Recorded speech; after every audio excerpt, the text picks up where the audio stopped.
महाराज अग्रसेन अग्रवाल जाति के पितामह थे।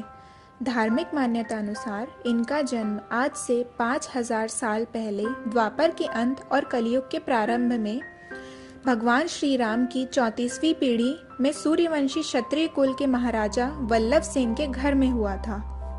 राजा वल्लभ के दो पुत्र थे, अग्रसेन और सूरसेन। अग्रसेन महाराज वल्लभ के बड़े बेटे थे। इनके जन्म के समय गर्ग ऋषि ने महाराज वल्लभ से कहा था कि ये बहुत बड़े राजा बनेंगे और हजारों वर्ष बाद भी इनका नाम अमर होगा। महाराज अग्रसेन ने नागलोक के राजा कुमुद के यहाँ आयोजित राजकुमारी माधवी के स्वयंवर में भाग लिया। उस स्वयंवर में राजा इंद्र भी उपस्थित थे और वे भी राजकुमारी माधवी से शादी करना चाहते थे, पर राजकुमारी ने महाराज अग्रसेन को अपना वर चुना। इससे कुपित होकर इंद्र ने अपने अनुचरों से प्रताप नगर में वर्षा न कराने का आदेश दिया, जिससे भयंकर अकाल पड़ा। चारों ओर त्राही त्राही मच गई। तब अग्रसेन और सूरसेन ने अपने दिव्य शस्त्रों से इंद्र से युद्ध कर प्रताप नगर को बचाया, लेकिन यह समस्या का स्थायी समाधान नहीं था। तब अग्रसेन ने भगवान शंकर एवं महालक्ष्मी माता की आराधना की। उनकी तपस्या से प्रसन्न होकर महालक्ष्मी मैया प्रकट हुई और उन्हें वरदान दिया कि तुम्हारे सभी मनोरथ सिद्ध होंगे, तुम्हारे द्वारा सबका मंगल होगा। अग्रसेन जी ने माता को अपनी परेशानी से अवगत कराया, तो माता ने अग्रसेन जी को सुझाव दिया कि कोलापुर के राजा भी नागवंशी हैं। यदि तुम उनकी पुत्री का वरण कर लेते हो तो कोलापुर के राजा महिरथ की शक्तियां तुम्हें प्राप्त हो जाएंगी। तब इंद्र को तुम्हारे सामने आने के लिए अनेक बार सोचना पड़ेगा। तुम निडर होकर अपने नए राज्य की स्थापना करो।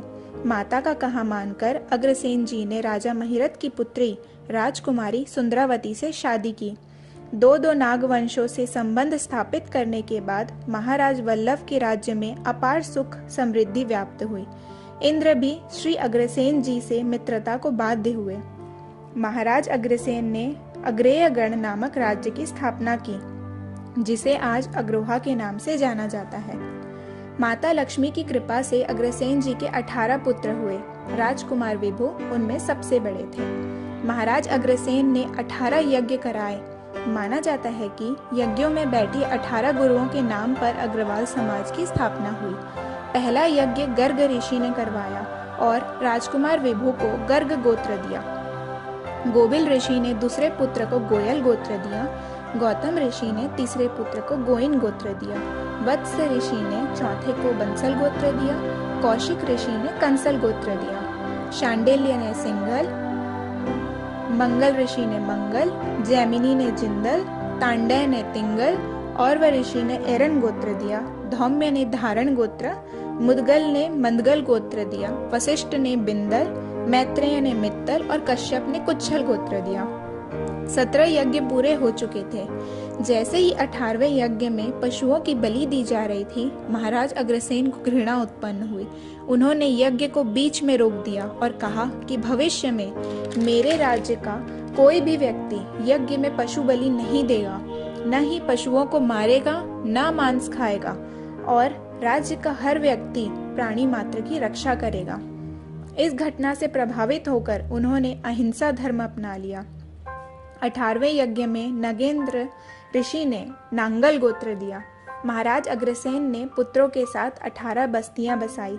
उन 18 बस्तियों के निवासियों ने भी वो 18 गोत्र धारण किए और निर्णय किया कि एक बस्ती दूसरी बस्ती के साथ प्रेम बनाए रखने के लिए अपने बेटे और बेटियों की शादी दूसरी बस्ती में करेगा।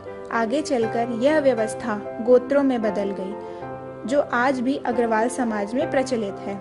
अब चलिए जानते हैं एक ईंट और 1 रुपए का सिद्धांत। महाराज अग्रसेन ने इस सिद्धांत की घोषणा की, जिसके अनुसार नगर में आने वाले हर नए परिवार को नगर में रहने वाले हर परिवार की ओर से 1 ईंट और 1 रुपया दिया जाएगा। ईंटों से वो अपने घर निर्माण करेंगे और रुपयों से व्यापार करेंगे।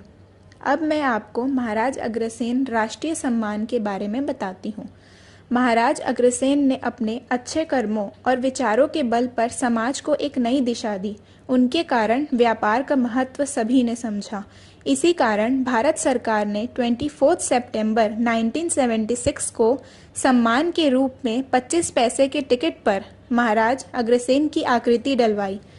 भारत सरकार ने 1995 में जहाज लिया जिसका नाम अग्रसेन रखा गया था।